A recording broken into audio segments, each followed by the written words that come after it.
पिछले साल मनरेगा का बजट था 88,000 करोड़ रुपया। इस साल जो नया कानून बना है उसमें खर्चों को देखते हुए हमने प्रस्तावित किया है 1,51,282 करोड़ रुपया राशि। क्योंकि 100 से 125 दिन कैसे होंगे, जब पैसा ज्यादा होगा तभी तो होंगे, ऐसे ही थोड़ी हो जाएंगे। तो बाकायदा और इसमें से 95,000 करोड़ रुपए से ज्यादा की राशि केंद्र ही देगा। अभी तो कुल मटेरियल का कंपोनेंट मिला के 88,000 करोड़ थे, तो लगभग 1.25 गुना से ज्यादा राशि बढ़ाई है। लेकिन इस राशि का ठीक उपयोग हो जाए इसलिए ग्राम पंचायत, एक भ्रम यह फैलाया जा रहा है कि ऊपर से आएगा कुछ बन के। ऊपर से नहीं आना भैया।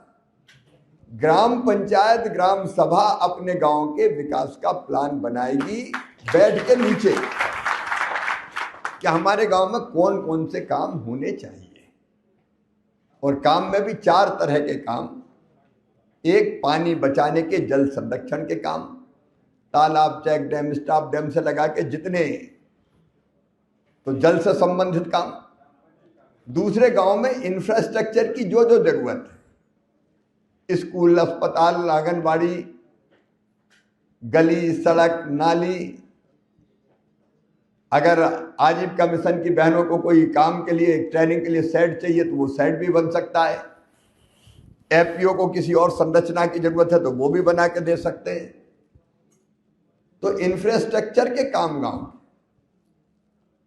तीसरे, आजीविका मूलक काम कई जो रोजगार को आगे बढ़ाने का काम करे, जैसे सेल्फ हेल्प ग्रुप की बहनों की मदद के लिए कुछ बनाना, बना सकते। और चौथे, प्राकृतिक आपदा से बचाने के लिए अगर किसी संरचना की जरूरत है, मान लीजिए कहीं आपके रिटर्निंग बाल की जरूरत है, पिचिंग की जरूरत है, पानी घुस जाता है, ज्यादा नाला है कोई या नदी है तो वो बना सकते हैं, ड्रेनेज का सिस्टम बना सकते हैं। तो कई तरह के काम। लेकिन एक तरफ जरूर है प्रधानमंत्री नरेंद्र मोदी जी की कि विकास के काम तो हो। तो वो विकास के काम ग्राम पंचायत अपना जो ग्राम पंचायत विकसित ग्राम पंचायत का प्लान होगा उसके तहत नीचे बनाएगी, ऊपर से कुछ नहीं आएगा, वही बनेगा गांव में बैठ के। और एक बात और इसमें जो मेरी चिंता थी कि कई बार रोजगार सहायक, पंचायत सचिव, मैट, टेक्निकल स्टाफ, इनको तनख्वाह में बड़ी दिक्कत आती है और कई बार वो लंबित रहती है, रोक दी जाती है। तो हमने लग के इस बात का प्रावधान करवाया कि पैसा पर्याप्त होना चाहिए तनख्वाह देने के लिए। इसलिए जो प्रशासनिक व्यय था, प्रशासनिक व्यय आप समझते हैं कि वो काम में पैसा नहीं लगना, वो प्रशासन के कामों के लिए जिसमें मजदूरी, वेतन, मजदूरी नहीं, मजदूरी उसमें शामिल, वेतन शामिल है। तो वो पहले 6% था, अब बढ़ा के कर दिया 9%, 1.5 गुना कर दिया। और इसका मतलब यह कि 1,51,282 करोड़ रुपया में 13,000 करोड़ से ज्यादा निकाल के रखेंगे आपके वेतन और बाकी कामों के लिए।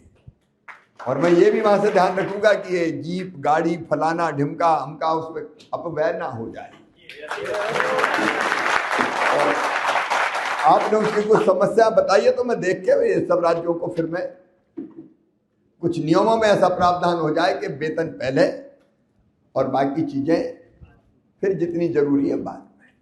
तो उस प्रावधान को भी किया है।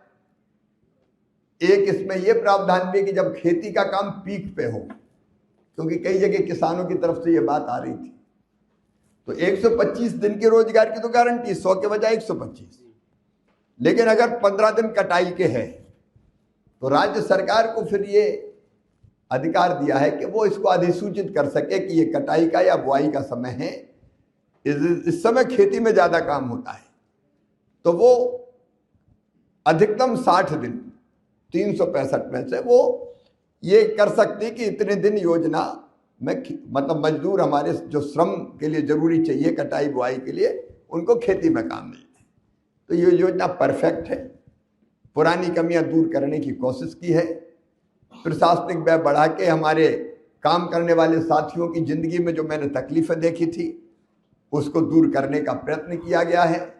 राज्य सरकारों को हम कहेंगे कि नीचे तक इन चीज़ों को पहुंचाओ ढंग से, वेतन समय पे मिले, पूरा मिले, ठीक ठाक मिले, ताकि मेहनत से लग के इस काम को पूरा करवाने में हमारे पंचायत सचिव, रोजगार सहायक और टेक्निकल स्टाफ बाकी वो पूरी ताकत के साथ लग सके।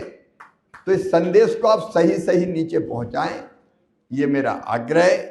बाकी आपका और हमारा साथ तो जन्म जन्म का साथ है।